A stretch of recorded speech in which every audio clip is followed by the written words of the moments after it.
Hey guys, welcome to another spot of the month. Today we have a hand played at 2-5 on 888 poker. Blind first blind, where we 3-bet the ace-5 suited and see a call. Flop is king, king, jack.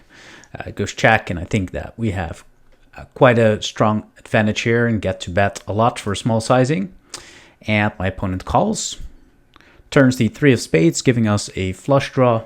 I think one of our more natural barrels here, as we have equity and we put a lot of hands like pocket pairs, ace, queen, ace, 10 type of hands into a tough spot. So I think that we continue this one a lot. And we see our opponent check call again. River pairs the jack, and my opponent goes ahead and lead shoves. So obviously curious to what you guys think. What would you do here?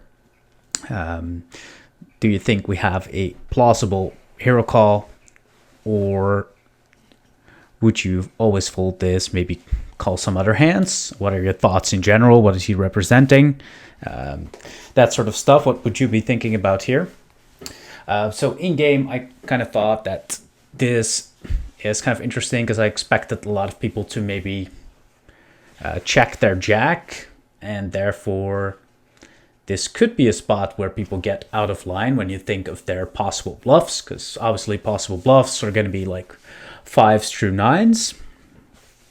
My 5 of spades will be I think somewhat bad, considering blocking pocket 5s with a spade, which could be a hand that pure calls the turn. So I don't think we have an ideal bluff catcher. However, obviously, if I think my opponent is out of line with his pocket pairs, then the ace high is still going to be good for a call. So that was kind of my thoughts in game. Let's first jump to the theory before I'll show you the end of the results. So as you can see, we are supposed to bet a lot. The ace-4 and ace-5 suited aren't betting all that much. I would expect them to bet like a little bit more, but at least the ones with a backdoor flush draw are definitely betting at a decent frequency. See a little bit of raising, but mostly calls from my opponent, which is going to have like every underpair to the board. Turn 3 of spades, check, and we now continue to fire with the flush draw, pretty much only with the flush draw, and still doing quite a bit of checking. So it's not as much as a high frequency bet as I thought it would be. I thought that this would be like 80% plus, but it's more like a 50-50 mix or 60-40. And all other ace highs are kind of just checking, because you kind of block some floats with a hand like ace-5 of hearts, so it's not necessarily a great hand to continue with. Against the 3/4 sizing on the turn, my opponent should now be folding quite a bit of his pocket pair. So the 5s with a spade, like probably not much of a relevant blocker against theory, because he's supposed to fold all pocket 5s. And then 6s through 9s are all going to be calling. Other stuff that's going to be calling, like I think one hand that's like particularly close, or maybe 2s, like an ace-10. Actually, all ace-10s are folding. I thought maybe ace-10 would call a bit, but ace-queen is calling, doing a little bit of folding, but mostly calling. And then queen-10 suited is like doing a bit of everything. Like those hands are pretty close here. So queen-10 is actually just supposed to be in there still quite a bit.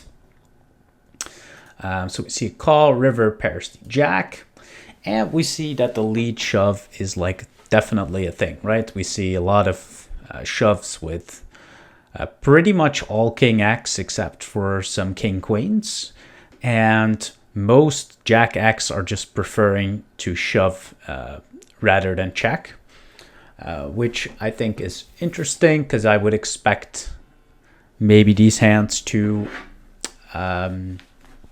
just play as check calls, but apparently the EV of shoving is going to be quite a bit higher with the jacks. So yeah, it's quite a difference, but like 2 big blind difference, so that's pretty significant. So yeah, these jack 10, jack 9, jack 8 suited are just supposed to lead at a very high frequency, much more than I thought. And I also think much more than people would naturally do. I think people will lean more towards checking their jack and indeed finding some leads with a king. But that's just my initial thoughts. So as we can see, like queens, kings, aces are doing so much barreling on the turn that it's probably a waste to not lead a jack. I think that's like the main reason. That's why we see this high frequency lead. And against the lead, and also just kind of before we go take a look at the calling range, we see that 6s and 7s are pretty much pure bluffs. And then 8s and 9s are pretty high frequency checks and give up. So we can see that, if people find bluffs, then it is easy to get out of line, right? With 8s, 9s. And if you don't have like the jack-X hands that you're supposed to have always, then, pretty easy spot to over bluff if you find these leads. So this will be very player dependent. And as you can see, our calling range is like pretty obviously going to be, hands that block the king or the jack hands. So hand like queens is going to be way more of a hero call than ace 4 or ace 5. And of course, we're just calling every jack and king. And yeah, like I said, so a hand like ace queen does a pretty good job at blocking ace jack, queen king. So that would be more of a hero call than ace 5.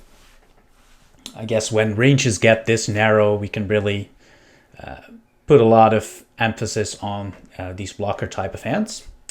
We do see a little bit of calling with ace 5 suited and ace 4 suited. So, it's certainly getting to a point where it's pretty close with those hands. And if I take a look at this leading range, really estimate your opponent. Like, is he going to find these leads with a bluff? Is he going to find these leads with a jack? And then you kind of have your answer. In game, I thought, my opponent, being a pretty good regular, he will find some lead bluffs. And, I wasn't sure if he would find the leads with a jack. So I did use my time bank for this one, but I felt like I had a good calling hand here. So I went ahead and made the hero call here. And my opponent did have the pocket 9. So as you can see, like as soon as you have a player that finds these leads, he's pretty likely to get out of line with all of the 9s, 8s, 7s, 6s. So pretty happy with this call, and a nice hand to take a look at in theory. And I hope you guys enjoyed it, and please let me know what you think, and I'll see you guys next time.